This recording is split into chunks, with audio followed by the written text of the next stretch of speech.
Happy Saturday, everybody. This is Jesse with JLS Comics. I want to say hi to all my friends and all my fellow Wednesday warriors. This is my Saturday edition. However, I'm going to do something a little bit different today.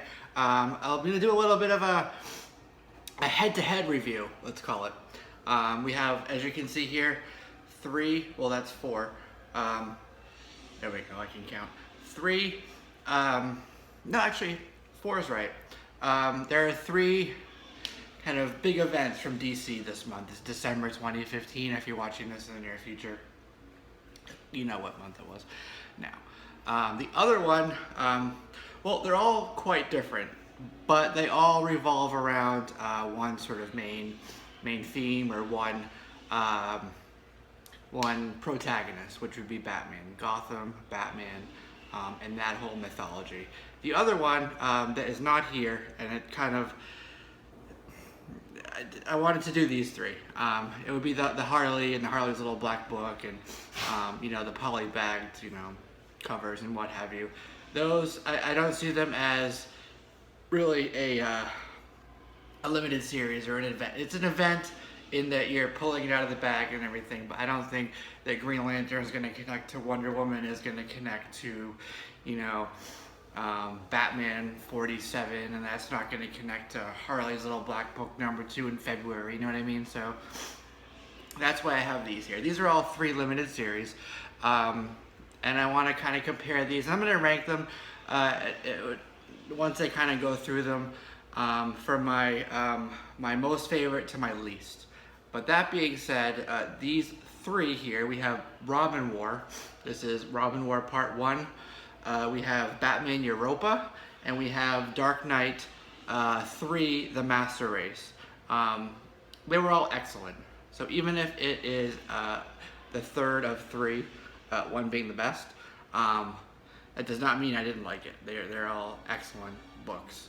The reason I'm doing this, I'm collecting, and I'm going to get all three of these series. Now that I've read book 1 or issue 1 of all these, I definitely want to see each of these through. But if you're considering just maybe one of them, you're not sure which one to get, hopefully this maybe helps you out a little bit. So kind of the first thing is the visual and the tactile aspect of it. Visually, my favorite cover is Batman Europa. This is fantastic. This is a book by, the art is by Jim Lee. You can see there, it kind of like, when you look at it, it's sort of like etching on like steel, or I don't know how to describe it. And then there's a variant to this, and then there's another one by Lee Bermejo as well. It's a fantastic cover. This is a variant cover. I have the regular cover, but since we're talking about variants, and this is why I included this, there are right now at least 70 covers for this, ranging anywhere from cover price to all the way up in $500-600, in that range. There's 1/100s, there's extremely rare books. So if you're looking to, if you like cover art, if you're a person, a completist or a completionist who likes to, collect all of the variants, all of the covers, good luck with that. And if you're one of those and you're on that kind of quest, I'd like to meet you. So leave a comment down below. That would be kind of cool to kind of follow along with that process, because I know that would be a very daunting task and not one that I'm willing to undertake. But that's why I included this. This is the local comic shop day variant. And it's a cool cover. It's a pretty cool cover. You get Superman in the background, who in the book was very briefly introduced along with Wonder Woman there. Yes, it's a cool cover. And then of course we have Robin War. This is Robin War #1, and it says 1 of 2. There's 2. This is sort of the main title, and 1 and 2 are going to be bookends to the series, and then the rest are tie-ins. So even though this is 1 of 2, there are more involved. I'm going to open it up and I'm going to show you guys, but and don't quote me on this until the end because we're going to confirm it, but I believe there are 6. So we have one of 8, one of 4, and one of 6, okay? So the first one here, we have Batman Europa. This is Jim Lee, really fantastic. I've always loved Jim Lee. His artwork is amazing. It's really good to have him back, not only kind of at the helm of DC, but just kind of penciling it out and doing what he loves. You have 1, 2, 3, 4, 5 people here on the book, and the just sort of a synopsis for it. Okay. Oh, let's go back to tactile aspect. All of these have a glossy, thick cover to them. These are all pretty thick. Well, this is a normal size. This is the thickest book, but I'm going to tell you why in a second. These two are about the same thickness, same sort of weight, but they're glossy. It's nice. It just feels like really good quality. And again, the artwork on this is phenomenal. I really like that cover. And I'm really excited to see what happens next. And then the artwork in here, this is very, very much a Jim Lee book. Now the penciling and the artwork is Jim Lee. But what's gonna give it a tick down for me, see here, is the coloring. It kind of like, it feels like Jim Lee, but at the same time it feels like it's not. I don't know how to describe it. You got Matteo Casali and Brian Azzarello on the story, and you have Azzarello here as well. Colors are Alex Sinclair. Pencils and finishes are Jim Lee. He did the this cover, and then there's like I said, the sketch variant for this as well. Jim Lee did. Essentially, what you have is Batman, and he's sick, and there's a virus, and Arthur says, "Hey, in the beginning he's trying to defeat Killer Croc, and not sure why it's taking him a little bit of extra time. It's like he should beat this guy down, but he can't. And then it appears that the Bat computer has a virus. You see there.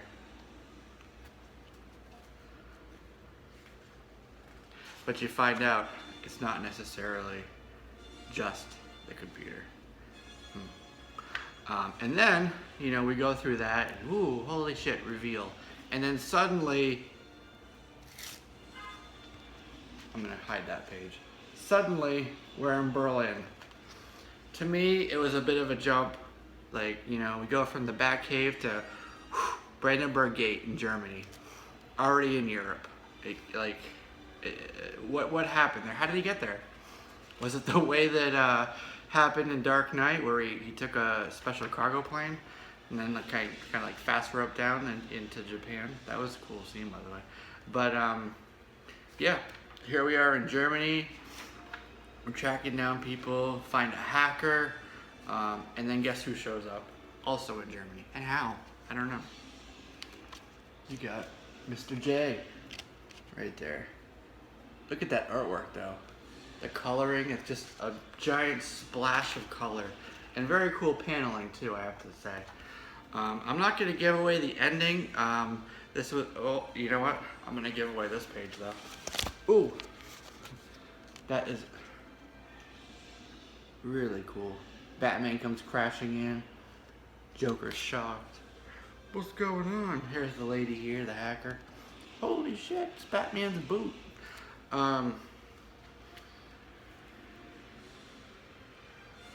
So, very cool story, and the way it ends,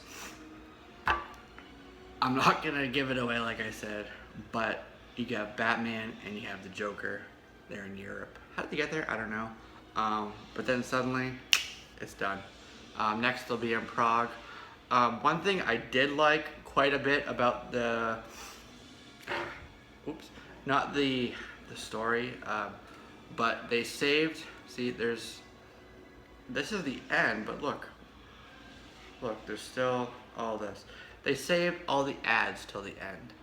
So it didn't break up the story, and like there was no like jerky sort of like, boop, oh my god, in stock trays right in the middle of the story. They saved them all till the end, so that was good. That was definitely a tick in its favor. But I felt like it ended a bit abruptly. You know, a good story is sort of predicated on the foundation, the setup, the beginning of the story, and that's exactly what this is. But I felt like it could have been a bit more meaty. So for me, that was a bit of a notch down for it, as well as the the the coloring for it kind of took away from the Ghibli aspect of the artwork for me. So another notch down there. So for me, this was, of three, this was the middle book. So if we're ranking 1, 2, 3, this was number 2. Okay. So, but fantastic story, highly recommended. Number 2 is an awesome spot, and definitely pick this up. It's a 4-parter. It's a $4.99 book, but you know what? It's worth it. It's like I said, a little bit of a short story, but definitely worth it. So then we're going to talk about the Robin War next, okay? I'm not going to tell you so this is number 2. I'm not going to tell you the first one or the third one until the end of, we're going to talk about these. But Robin War, you have it here. Robin War number 1 is part 1. If you're thinking of collecting this, I'm going to run through it. It's right here, actually. So I'm going to tell you. Part 2 is Grayson, number 15. Part 3, Detective Comics 47. Part 4, We Are Robin, number 7. Part 5, Robin, Son of Batman, number 7. And then you have part 2, of course. And then there's 3 tie-ins. There's Gotham Academy, number 13, and I believe that's the last issue of that book, possibly. Red Hood Arsenal, number 7, and then Teen Titans, number 15 are the tie-ins. Okay? And then, of course, we have this book here. There's a cool hardcover thing here, and I'm going to show you this because I'm thinking about getting this myself. It's a deluxe a deluxe hardcover edition collection of The Dark Knight Returns and The Dark Knight Strikes Again. See that? It's pretty cool. But that's going to tell you this is the third part of that Dark Knight saga. And there is going to be a part 4. Frank Miller has said that is truly going to be my story. 100% his story, his tale to tell, let's call it. So there was The Dark Knight Returns. That was part 1. 3 books, but part 1. Then there was The Dark Knight Strikes Again. That was part 2. And that was a multi-book series as well. And then we have here an 8-part series. This is Dark Knight 3, The Master Race. So there's 3 parts to that. Although tons of books, so.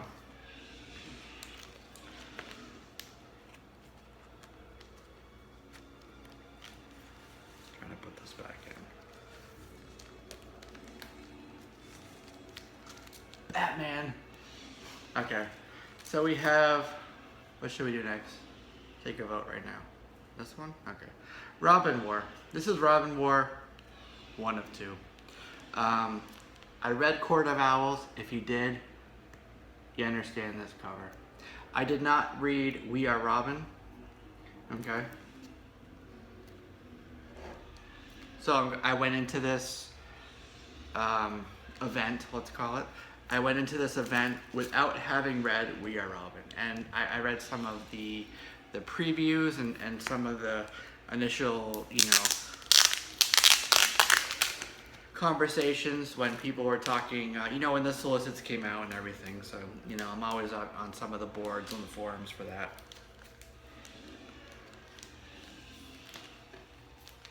And again, like I said, glossy, thick. It feels good. It feels like a good book in your hand. Like I said, Court of Owls, you know that. But if you notice, you have Wow, that is a lot of people on one book. It starts off with a bang, literally. You have a Robin here saying, "I am Robin." But it's an untrained, unprofessional, amateur Robin. He doesn't know what he's doing. He has the best of intentions, but it ends up going horribly wrong. He's in this liquor store. This guy's trying to rob, and all he wants is liquor. What happens? It's crazy. Oh, you know, look, boom, boom, boom. All I want is liquor. Giant gunfight ensues. Tons of misunderstanding. You know. Then the cops roll up on the place, and then look, bam, bam, bam. What's happening? Oh my God. And then Robin's like at the end, he's like, but, yeah, that's because he had the best of intentions. And then look, they're both dead. Who's dead? The robber and the cop. And you have this guy who's trying to be Robin, just kind of like saying, "I am Robin for company." He had the best of intentions. He didn't have the training. He didn't have anything, and it just went horribly wrong. And that incident sparks off a media firestorm. It sparks off a police firestorm, politics. You have, you know, similar to something in this book, in my opinion. You have all this news media outlets, these talking heads, these people, you know. You got your Fox News and your CNN and your, you know, pundits and everybody just weighing in on the subject about, you know, what is this? What is with the Robins? What should we do? The shooter of Officer Darrell. You kind of find out that, and this was something that was in We Are Robin. You find out about these sort of cells and these gangs and these groups that are emulating Robin, who is obviously the sidekick to Batman. They dress like Batman. They go out and they try to do good things. They have the best of intentions, but you can see that doesn't always happen. So the question is, we've had this in news in the past with vigilantes. You know, we have the law, we have the court system, the legal system to handle those things. So who are these people to be the judge, jury, and executioner? But then we have Noctua. And that's her. So we have crazy media firestorm. And that is set next by this lady, Noctua. She is, it's very evident, it's not said, but it's very evident that she is evil. She is kind of like the behind the scenes string puller for the bad side. And if you notice, right there on the top, see that? What is she eating? Some type of small bird? Could it be a robin? No, it's not a robin. But it is a small bird. And she's eating it for breakfast, let's just say. So they enact some Robin laws, you know, they're banning, you know, because of this, they ban everybody from trying to be a Robin, and they stop you for anything pertaining to being a Robin. And this really kind of speaks to, it seems like, I don't know, it pulls from some of the, and I'm kind of struggling to find the words here. It seems like it's pulling from some recent news, okay? You know, just cops pulling people over for anything, getting people in trouble for anything. Look at this. You know, these are kids. These kids are young. I don't know. Look at what happens there. Just a kid, and look what the cop's doing. Alright, so then we have this one particular Robin cell in New York, and we have See, it says, see, we are Robin. Okay, so one thing, I didn't read We Are Robin, and I went into this, and it referenced to it, of course, and that's why I'm mentioning it right now. But I was not made to feel like I need to read that. Okay, this kind of story, yes, it pulls from that, and of course, Court of Owls, which is on the cover, blah, blah, blah. But I was not made to feel like I have to read that. This feels like it can stand, even though it pulls from that, it can stand on its own, okay? So we have this one particular Robin cell, and we have the leader of it, and his name is Duke Thomas. And his description, he's a vigilante poet. He's a professional with nunchucks and sneakers. He's the brains of the organization, and he's the leader of, and this is what I was telling you, the Midtown Robin Cell, and here he is. Can you see him? The Midtown Robin Cell, okay?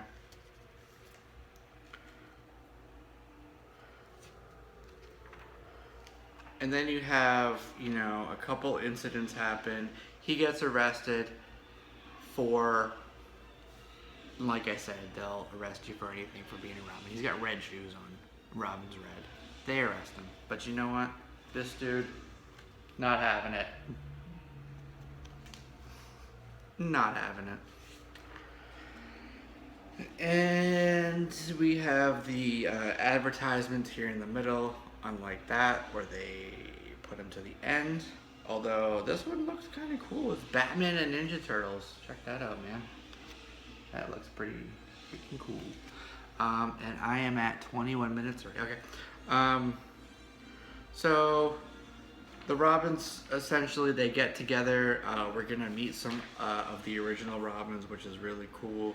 The rest of the Midtown Robin cell kind of gets together. And then, holy shit. This is such a cool picture. Splash page right in the middle. We have Damian Wayne, also known as Robin. He's the grandson of Ra's al Ghul and the son of Batman. He's been away for a while, but look, he comes crashing back on the scene. Boom! Right, so we have all these cells. They're trying to figure out what to do. The police are coming at them. The media is coming at them. Politicians are not sure what to do. They're just trying to pander to, I guess, whatever side wins. And then these Robins start coming back. Because, obviously they're reading the news. They're seeing it. They're understanding what's going on. And they don't want that name to go bad. So then you have everybody coming in. And you have Commissioner Gordon. Boom. On the scene. And you have more Robins coming in, and more Robins. Dick Grayson. Boom. Jumping out the building. Like a badass. Sometimes I want to do that at work. Just be like, boom. My building's one story, but you know what? I would feel cool. I'm not going to tell you what happens, but wow. And then for the denouement, let's call it, you have the climax and then the denouement and the lead up. You have the Court of Owls. Hence the cover. So this was a really cool book. I didn't really know much about it going into it. If you saw my last video, you'll know that. But wow, I was blown away with this. I'm not a big fan of a brief main series and then all the tie-ins. You have to buy all these other books from these other series that you're not even collecting. But you know what? For this one, I'm gonna do that. I'm gonna do that. Putting it back in there. Alright, so the next one, and I'm gonna kind of go a little bit quick here. We have The Dark Knight 3, The Master Race. This is the local comic shop day variant. It's bagged and boarded, or skinned and boned, as some people would say. That's a really cool cover. You get the Master Race. Well, no wait. It's called the Master Race. Okay. and you have Superman here in the background. So my theory is that the Master Race has something to do with Krypton and Kryptonians, but I'm getting ahead of myself. This book is a Frank Miller book. You have Brian Azzarello, and is Andy Kubert on it. A ton of variants, but this happens to be one of them. I'm showing a variant just so I could say that there's a ton of variants. Okay, it was a really good story. I'm really looking forward to the rest of it, and I believe it's 8. This is book 1 of, and like I said, I believe 8, so 1 of 8. And it's a self-contained story. You obviously, well, maybe you didn't, but if you read The Dark Knight Returns by Frank Miller back in the 80s, it was a landscape-changing, phenomenal story. Rave reviews on that. There are a few people who really didn't like it. If you read it now, it really kind of harkened back to the 80s and the time, and you know, Reagan and the Soviet Union, and you know, the nuclear threat and all that. You know, and kind of like it was set in Gotham, and it was just a phenomenal story. The artwork, it was just edgy and all around, just a really good story. And then about 15 years later, we got the sequel for it, which was universally just poo-pooed on. You know, what was the things that were good about the first series, or the first you know, part of it, were just all taken away, all of that, and just, you know, it was, I don't even want to talk about it. But this feels like a good follow-up for it. It just feels like it really just was it felt like a good successor for that 1980s series, The Dark Knight. But it didn't 100% to me feel like a Frank Miller story. It felt like Frank Miller in collaboration with others. So we had Azzarello and Kubert. They definitely took the helm on it. They definitely paid homage to Frank Miller and the original series. But at times, you know, it kind of made me feel like they were two people playing with somebody else's toys. So it was Azzarello and Kubert playing with Frank Miller's sandbox.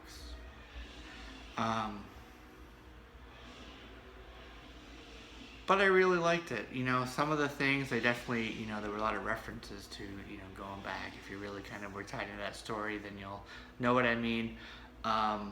I'm really anxious to find out what happens next. It was just all around really, really good story. Like, I don't want to give away too much. I opened up the other one, so I might as well open this up for you, even though we're at 28 minutes. I'm just gonna run through this briefly. Okay. I'm opening up my variant for you guys, so you better appreciate it. Book 1, Dark Knight III, The Master Race. Okay. Inks Klaus, is it Klaus or Klaus? I want to go Klaus, like Stewie Griffin, but you know what? I don't know which way it is. Variants, like I told you. Like I told you. Look at that list. And that's not all of them. There's more to come. Alright. The artwork, it is very much a Frank Miller story. They're in, look, talking heads. We all know about that. One thing that was a little bit confusing for me was the, I'm going to call it an ash can. I don't know what else to call it. The little mini story in the middle for Adam #1. Was I supposed to read that as it came up in the middle, or should I wait till the end? I happened to wait till the end. It's also a Miller Azzarello story. And I'm glad I did, because I read some things and people were just so confused, you know. They read Adam #1 in the middle, and for them it just really kind of like broke up the story in the middle and was not a good thing for them. Definitely a markdown on that. You know, Superman introduced there, and that kind of plays into my theory of the Master Race. Bat Cycle. I really want one of these, but they don't have them at my local motorcycle shop, so unfortunately I'm gonna have to wait on that. And yeah, we have, you know, just some really cool, brutal beatdown scenes, and then a giant reveal at the end, too. So very good story. I'm really looking forward to book 2 and what happens. Here's the cover again. I don't want to give away too much on this one. You know, it just was all around. I feel like this book is going to be, well, not 100% Frank Miller, a redemption for that part 2 there. So. We are 31 minutes, and I am appalled by that. So let's rank them. We have Batman Europa. We have Robin War. And we have Dark Knight 3. All from DC, December 2015. The one that I enjoyed the most, the absolute most, and you might be surprised by this, and the markdown for it was that you have to buy some tie-ins. But you know what? There's only 2 parts to the main book, so buying tie-ins kind of like, you know, it's a wash. Whether you're buying some tie-ins for a full series or something that is 4 issues long, or 8 issues long, or 6 issues long, you're still buying the books. So for me, that's a wash. I really enjoyed this series, and I really am anxious to see what happens next and how it ties in, you know, with Court of Owls being introduced and what have you. So this is, if you're going to choose between one of these, in my opinion, Robin War. Awesome series. Okay? My second pick, and again, these are all amazing, and I'm collecting the entire runs of all these, okay?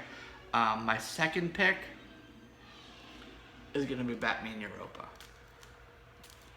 The only notch down on it for me was that it felt a little brief. It was a bit of a, I don't want to say weak, because it definitely wasn't weak. It was an awesome story. Just, it felt a little brief to me. It could have used a little more foundation building. So it had that one notch down for me. Awesome. Oh, and then of course, you know, with the coloring. But even though that coloring didn't make it feel 100% Jim Lee for me, it was freaking awesome. So very cool, and it is a 4-part series. Highly recommend this. And then that leaves the Dark Knight 3, the Master Race. You know, it is the 3rd there, but being 3rd does not mean it's bad by any means. This was an awesome story. I love it. Definitely am going to be collecting the entire thing, and I recommend you do the same. But if you're going to pick one to kind of collect and buy,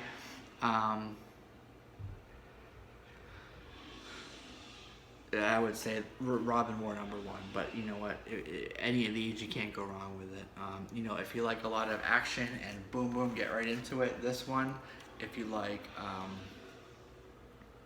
I don't know, just feeling like you're.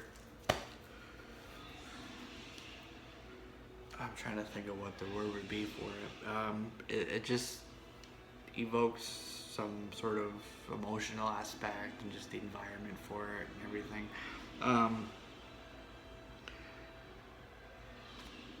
Go with the Batman Europa if that's the type of story you want. Something that's like moody and brooding and just really just, you know, surprising for you. You know, you get 2 two characters, an antagonist and a protagonist, and they're forced to work together. That's gonna make some really uncomfortable emotional situations, and if that's the type of thing you like, you know, then 100% get this book. And then of course, you know, Frank Miller. If you like that original, definitely get this. Don't be turned off by the sequel for it. This is definitely a redemption for it. Frank Miller has said that there's going to be a fourth part to it, so we'll see what happens with that. This got 3 for me because it kind of, like I said, it felt like it was Azzarello and Kubert playing with Miller's toys. It's a good book. At times I was a little bit like, are you trying to tell your own story, or are you just trying to play homage to Frank Miller? I'm not sure what you're trying to do there. There we have it. I'm at 36 minutes, too long. I hope I gave a good synopsis for you. If not, you know, let me know what you think. Of these 3 stories, what would be your rank for them? Where would you put them? First, second, third, okay? For me, first, second, third.